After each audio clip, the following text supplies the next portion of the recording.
Hello दोस्तों। आज की हमारी कहानी है रिश्तों में फूट। कहानी अच्छी लगे तो लाइक ज़रूर कीजिएगा।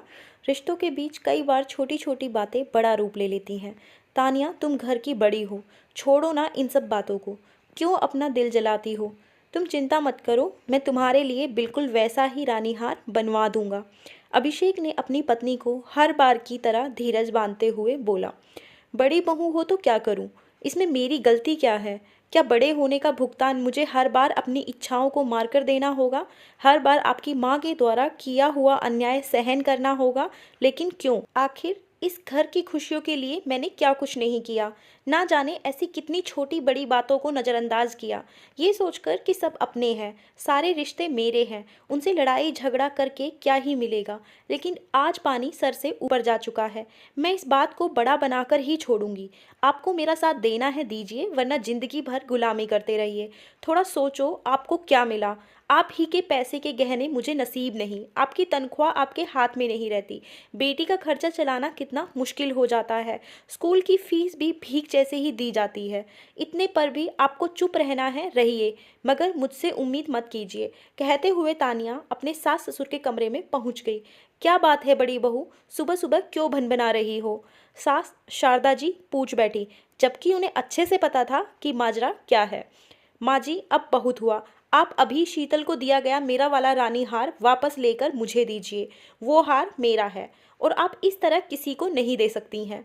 अगर आपने अभी अपना फैसला नहीं बदला तो क्या होगा? बड़ी बहू, क्या होगा? आज तुमने अपनी सारी शर्म लिहाज अपने कमरे में ही छोड़ दी है क्या, जो इस तरह अपने सास ससुर के कमरे में आकर दहाड़ रही हो?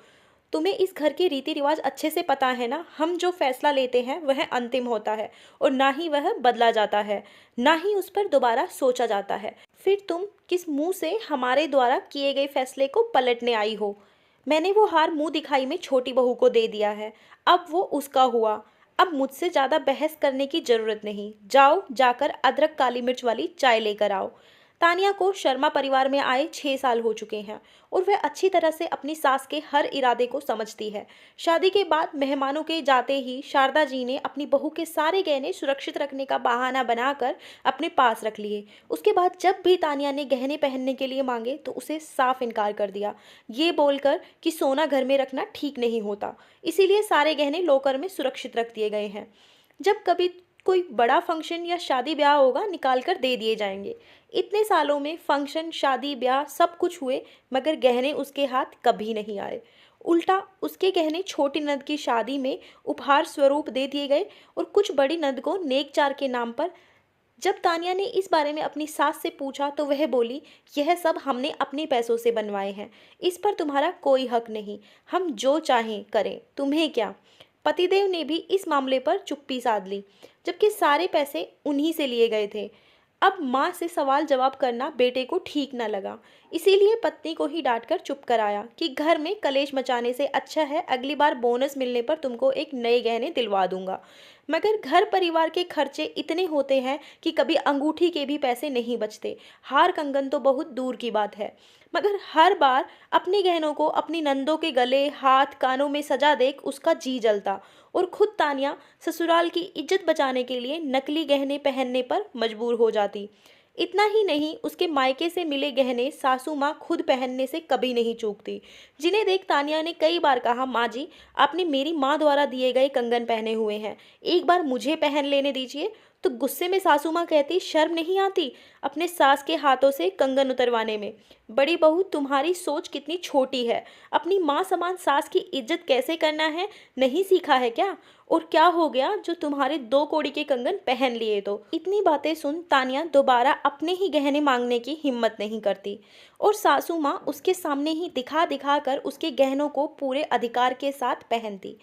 मगर आज जब उसकी माँ की आखिरी निशानी, वो रानी हार जो उसकी माँ ने अपने कंगन बेचकर खरीदा था, सास शारदा जी ने उसकी देवरानी शीतल को मुंह दिखाई में भेंट कर दिया, तो देख तानिया आग बबूला हो गई। अब उसे अच्छी बुरी कोई बात समझ में नहीं आ रही थी।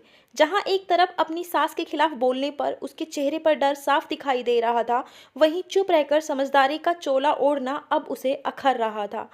जड़ बनकर अब भी तानिया सास के कमरे में ही खड़ी थी, जिसे देख शारदा जी बोली, सुना नहीं तुमने बड़ी बहू, जाओ जाकर चाय बना कर लाओ। तब तक इसकी आवाज़ सुनकर देवर शरद और देवरानी शीतल वहां पहुंच गए थे।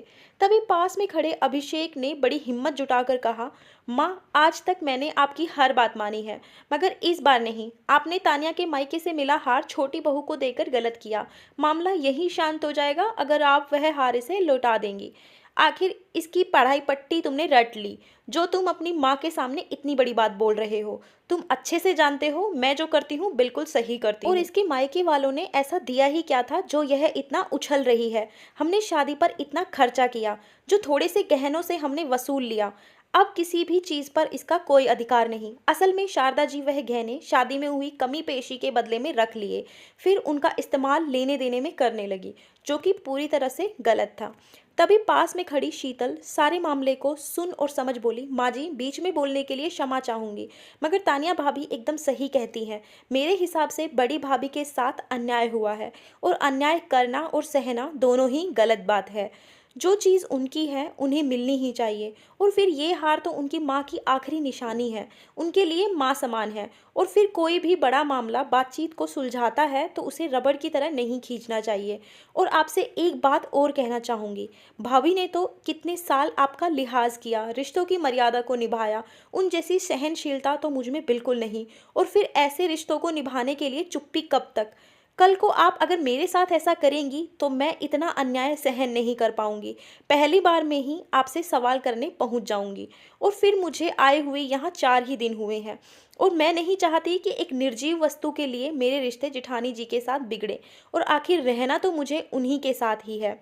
और तुरंत वह हार उतार कर तान्या के गले में पहना दिया।